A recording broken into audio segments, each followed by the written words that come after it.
पाकिस्तानकडून नियंत्रण रेषेवर पुन्हा शस्त्रसंधींचं उल्लंघन करण्यात आलेलं आहे।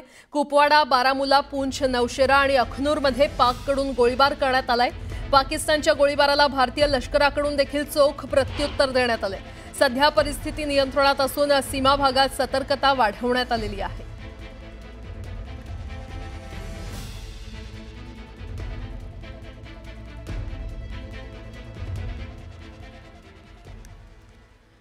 पाकिस्तान गेल्या 3 दशकांपासून दहशतवाद्यांना आश्रय देत असल्याची कबुली पाकिस्तानचे संरक्षण मंत्री ख्वाजा आसिफ यांनी दिली आहे। एका खासगी वृत्तवाहिनीच्या पत्रकार यल्दा हकीम यांच्याशी बोलताना ही कबुली त्यांनी दिली।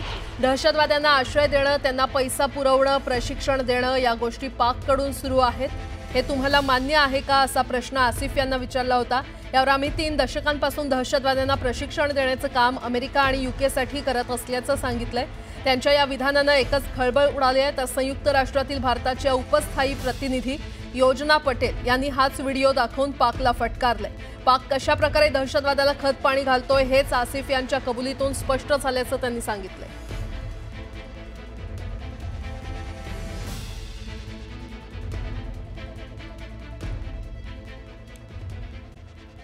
बुलढाण्याच्या खामगाव पिंपळगाव राजा रोडवर एसटी बस उलटली। रस्त्याचं काम सुरू असल्यानं भरावावरून बस घसरल्यानं हा अपघात झाला। या अपघातात 12 प्रवासी जखमी झाले। छत्रपती संभाजीनगर शहरातील चिखलठाणा एमआयडीसीतील कंपनीला आग लागली। आगीमध्ये कंपनीचं मोठं नुकसान झालंय। दरम्यान सुट्टीनिमित्त कंपनीमध्ये कर्मचारी नसल्यानं मोठा अनर्थ टळला। यवतमाळ जिल्ह्यातील पिंपळगावात लहान भावानं मोठ्या भावाची निर्घृण हत्या केली। कौटुंबिक वादातून ही हत्या झाल्याचे समोर आले। वर्दळीच्या ठिकाणी हत्येची घटना घडल्यानं परिसरात एकच खळबळ माजली।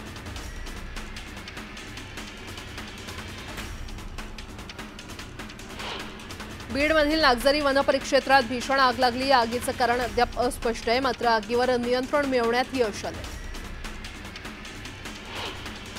अहिल्यानगरच्या मांडवे गावात जलजीवन मिशनच्या पाईपला आग लागली। आगीमध्ये पाईप जळून खाक झाल्यानं प्रशासनाचं मोठं नुकसान झालंय।